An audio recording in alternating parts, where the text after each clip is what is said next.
Salam jemaat yang dikasihi oleh Tuhan. Senang sekali saya bisa melayani dalam voice note renungan harian Resort GKE Prukcahu pada hari ini. Kita akan belajar firman Tuhan dari Lukas pasal 12 ayat ke-41 sampai yang ke-48 yang akan saya baca bagi kita, tapi sebelumnya mari kita berdoa. Bapa di sorga, terima kasih atas lawatan-Mu dalam kehidupan kami. Sepanjang malam Engkau telah menyertai tidur istirahat kami. Sampai hari ini kami dibangunkan dengan kesehatan kekuatan yang baru. Kami juga diberi Tuhan kemampuan untuk mengawali hari ini dengan belajar firman-Mu. Engkau mengurapi hamba-Mu yang akan memberitakan kebenaran firman-Mu. Engkau urapi jemaat-Mu yang mendengarkannya dimanapun mereka berada. Dalam nama Tuhan Yesus kami berdoa, mengucap syukur, memohon pertolongan Roh Kudus. Amin. Lukas pasal yang ke-12 ayat ke-41 sampai yang ke-48 di bawah perikop kewaspadaan berkata demikian. Kata Petrus, Tuhan, kamikah yang Engkau maksudkan dengan perumpamaan itu atau juga semua orang? Jawab Tuhan, jadi siapakah pengurus rumah yang setia dan bijaksana, yang akan diangkat oleh tuannya menjadi kepala atas semua hambanya untuk memberikan makanan kepada mereka pada waktunya. Berbahagialah hamba yang didapati tuannya melakukan tugasnya itu. Ketika tuannya itu datang, aku berkata kepadamu, sesungguhnya tuannya itu akan mengangkat ia menjadi pengawas segala miliknya. Akan tetapi jikalau hamba itu jahat dan berkata di dalam hatinya, Tuanku tidak datang-datang, lalu ia mulai memukul hamba-hamba laki-laki dan hamba-hamba perempuan, dan makan, minum, dan mabuk. Maka tuan hamba itu akan datang pada hari yang tidak disangkanya, dan pada saat yang tidak diketahuinya, dan akan membunuh dia dan membuat dia senasib dengan orang-orang yang tidak setia. Adapun hamba yang tahu akan kehendak tuannya, tetapi yang tidak mengadakan persiapan atau tidak melakukan apa yang dikehendaki tuannya, ia akan menerima banyak pukulan. Tetapi barang siapa tidak tahu akan kehendak tuannya dan melakukan apa yang harus mendatangkan pukulan, ia akan menerima sedikit pukulan. Setiap orang yang kepadanya banyak diberi, daripadanya akan banyak dituntut. Dan kepada siapa yang banyak dipercayakan, daripadanya akan lebih banyak lagi dituntut. Amin. Ibu bapak saudara yang saya kasih dalam Tuhan dimanapun warga jemaat berada.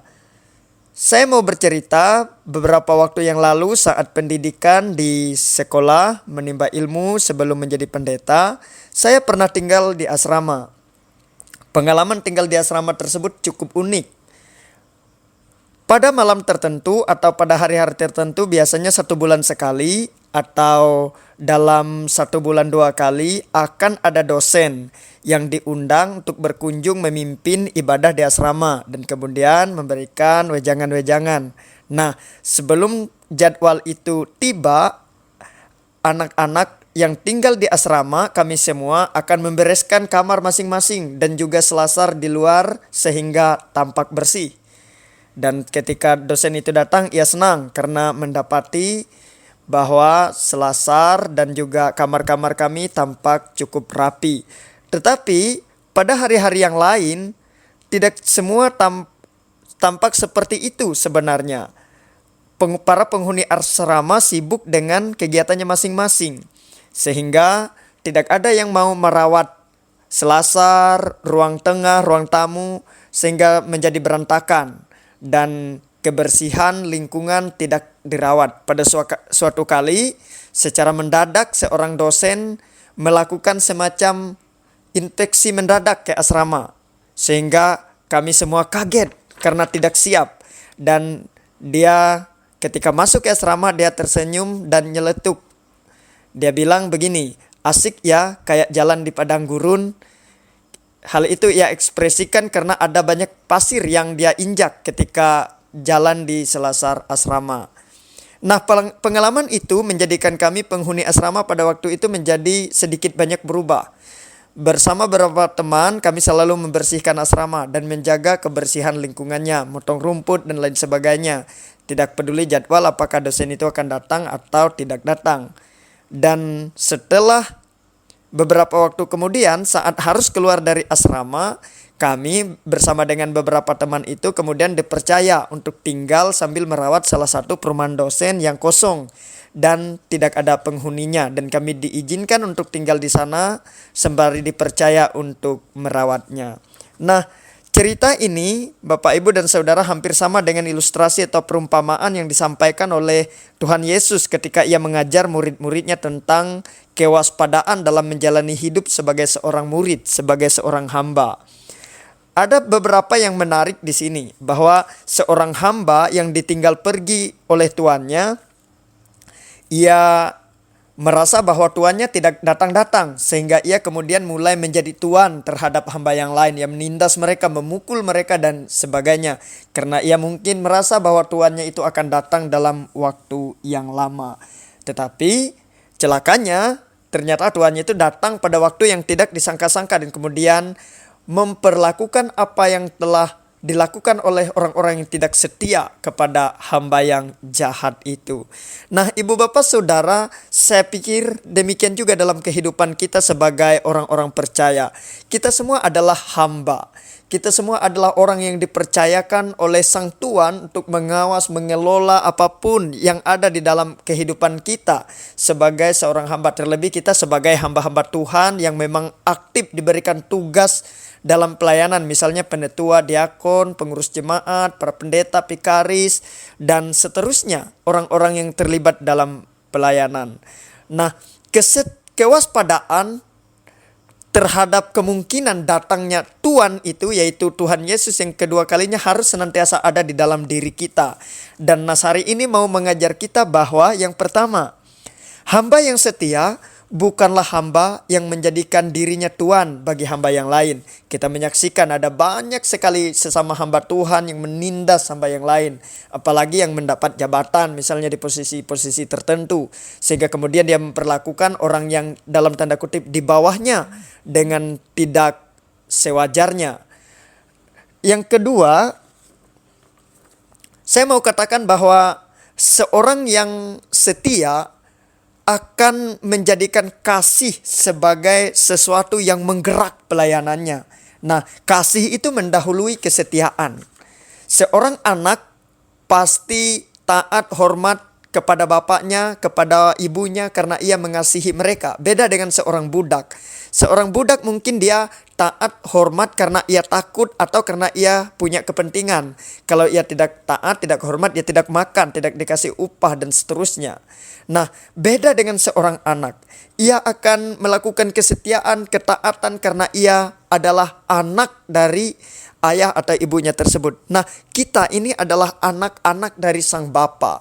Dan ketika kita dipercayakan tugas dan pelayanan yang menjadi tanggung jawab kita, seharusnya kita lakukan bukan karena kita mendapatkan keuntungan, janji berkat, misalnya kesembuhan, kemudian kebahagiaan dan seterusnya, tetapi memang karena kita mengasihi Tuhan.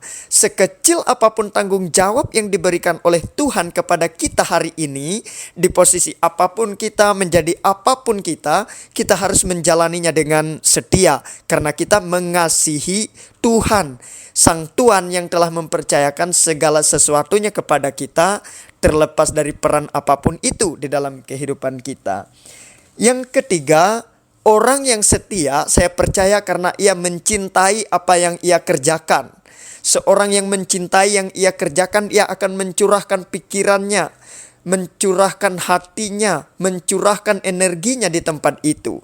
Tetapi orang yang tidak setia, ia akan bekerja apabila dilihat. Ia akan melakukan sesuatu apabila ada orang yang memandangnya, sehingga ia kemudian mendapat pujian. Nah, tidak demikian dengan kita, hamba-hamba Tuhan. Karena besar atau kecilnya tugas yang dipercayakan kerap kali menjadi tolak ukur seseorang untuk melakukan tugas itu. Seorang yang diberi tugas untuk menjadi pemimpin dalam organisasi, misalnya dia melakukan karena ia menjadi ketua dan seterusnya. Tetapi bagi kita, apapun posisi kita, seorang hamba yang setia tidak akan pernah peduli apakah tugas yang diberikan kepadanya itu adalah tugas yang kecil, tugas yang besar, tugas yang dianggap orang remeh-temeh, atau tugas yang penting. Ia akan melakukannya dengan penuh semangat, penuh sukacita, dan penuh dengan integritas. Itulah hamba yang setia. Nah, ayat 42 tadi berkata, jadi siapakah pengurus rumah yang setia dan bijaksana yang akan diangkat oleh tuannya menjadi kepala atas semua hambanya untuk memberikan kepada mereka makanan pada waktunya. Saya percaya orang itu adalah saudara, warga jemaat, bapak ibu, penetua diakon, pendeta yang setia melakukan tugasnya. Sekecil apapun tanggung jawab yang diberikan kepada kita. Tuhan menolong kita untuk menjadi hamba yang setia, tidak menindas sesama hamba, dan menanti kedatangannya dengan sukacita dan bertanggung jawab. Amin. Kita berdoa. Bapa, kami mengucap syukur karena Engkau begitu baik dalam kehidupan kami. Engkau mengajar kami menjadi hamba yang setia dan tidak menjadikan diri kami menjadi tuan bagi hamba yang lain sementara Engkau belum datang. Terima kasih Tuhan, kami juga diajar bahwa kasih akan mendahului kesetiaan. Orang yang mengasihi otomatis ia akan setia melakukan apa yang diberikan tugas tanggung jawab baginya oleh orang yang dikasihinya itu. Dan seorang yang setia karena ia senantiasa mencintai apa yang ia kerjakan. Dan kami mohon Tuhan menolong kami agar kami diberikan roh kesetiaan itu. Roh yang penurut, roh yang tidak menindas sesama kami hamba-hambamu. Terima kasih Bapa di sorga. Secara khusus Tuhan, kami dalam doa syafaat ini mau berdoa untuk pemerintah daerah Kabupaten Murung Raya. Biarlah kiranya pemerintah daerah dapat melakukan tugas tanggung jawab mereka dengan baik sebagaimana yang Tuhan percayakan kepada mereka. Kau berkati bupati, para pemimpin pemerintahan, Kau berkati sekda, kepala dinas, badan, dan seterusnya. Terima kasih karena Tuhan telah mempercayakan mereka untuk memimpin kami dalam Kabupaten Murung Raya yang kami kasihi ini. Bahkan Tuhan, Engkau memberkati Kalimantan Tengah dan setiap pemimpin-pemimpin yang memimpinnya. Kami juga mohon penyertaan Tuhan bagi persekutuan gereja-gereja setempat, PGIS yang ada di Kabupaten Murung Raya ini. Kiranya Tuhan memakai setiap orang, setiap hamba-hambamu yang Engkau percayakan untuk melakukan tugas pelayanan. Biarlah kami memiliki kesatuan roh, kesatuan hati dalam satu persekutuan yang mendoakan pelayanan pemberitaan kabar baik di seluruh wilayah Murung Raya ini dapat berjalan dengan baik, lancar, dan senantiasa ada dalam pemeliharaan-Mu. Kami secara khusus berdoa untuk gereja yang Engkau utus, gereja Kalimantan Evangelis, di mana kami hamba-hambamu melayani di dalamnya sebagai pendeta, penetua diakon, sebagai warga jemaat. Terima kasih Tuhan, Engkau telah memberikan kami kesempatan melayani melalui gereja ini. Engkau berkati majelis sinode, majelis resort, majelis jemaat, dan kami semua yang terlibat di dalamnya. Agar kiranya kami senantiasa mendapat kesehatan, kekuatan, dapat memberikan yang terbaik dari diri kami sebagaimana yang telah Engkau percayakan dalam seluruh tugas dan pekerjaan kami. Sekecil apapun tugas dan tanggung jawab yang Engkau berikan kepada kami di mata manusia, tetapi bagimu tidak ada bedanya. Ketika kami melakukannya dengan penuh ketaatan, penuh kesetiaan, kami akan dipercayakan untuk mengemban tugas yang lebih besar. Engkau senantiasa menolong kami, memimpin kami dalam melakukannya. Kami mau berdoa untuk jemaat GKE Hagai Kuhung. Biarlah kiranya Tuhan berkati jemaat-Mu ini. Engkau berkati pendeta Pikar yang tugas melayani di sana. Kau berkati pendetua dan diakonnya. Biarlah kiranya mereka bersehati dalam satu kesatuan untuk memberitakan kabar baik, menjadi perpanjangan tangan Tuhan, alat Tuhan yang memberitakan damai, sejahtera, sukacita, pengharapan kepada seluruh warga masyarakat dan jemaat yang dilayani oleh gereja GKE Hagai Kuhung yang Engkau kasihi. Terima kasih Bapa di sorga, kami mohon penyertaan-Mu, kami berdoa bagi jemaat-Mu yang sedang dalam pergumulan, sedang dalam keadaan sakit, biarlah Tuhan yang turun tangan atas kehidupan mereka, memberikan solusi, memberikan jalan keluar, memberikan kesembuhan. Kami juga mau berdoa untuk setiap anak-anak-Mu, para pemuda remaja, biarlah mereka senantiasa ada dalam pemeliharaan kasih-Mu. Engkau menolong mereka menjalani masa muda mereka dengan baik, masa-masa perjuangan mereka. Biarlah kiranya Tuhan senantiasa bertahta di atas segala hormat pujian yang kami haturkan kehadirat-Mu. Terima kasih Tuhan, kami manusia yang terbatas bahkan senantiasa melakukan pelanggaran dan dosa yang tidak Engkau kehendaki. Tapi kami mohon ampun atas segala kekurangan dan keterbatasan kami, sehingga kami serahkan hidup kami sepanjang hari ini dan seterusnya ke dalam tangan pengasihan-Mu. Berkati kami, berkati keluarga kami, berkati gereja-Mu, umat-Mu yang Engkau titipkan kepada kami untuk kami gembalakan. Kiranya senantiasa kami mendapat kekuatan, hikmat, kebijaksanaan yang datang daripada-Mu. Kami mau sampaikan doa ini dalam nama Tuhan Yesus yang mengajar kami berdoa bersama-sama demikian. Bapa kami yang di sorga, dikuduskanlah nama-Mu. Datanglah kerajaan-Mu, jadilah kehendak-Mu di bumi seperti di sorga. Berikanlah kami pada hari ini makanan kami yang secukupnya, dan ampunilah kami akan kesalahan kami, seperti kami juga mengampuni orang yang bersalah kepada kami. Jangan membawa kami ke dalam pencobaan, tapi lepaskanlah kami daripada yang jahat, karena Engkaulah yang mempunyai kerajaan, kuasa dan kemuliaan sampai selama-lamanya. Amin. Tuhan memberkati engkau dan melindungi engkau. Tuhan menyinari engkau dengan wajah-Nya dan memberi engkau kasih karunia. Tuhan menghadapkan wajah-Nya kepadamu dan memberi engkau damai sejahtera. Amin.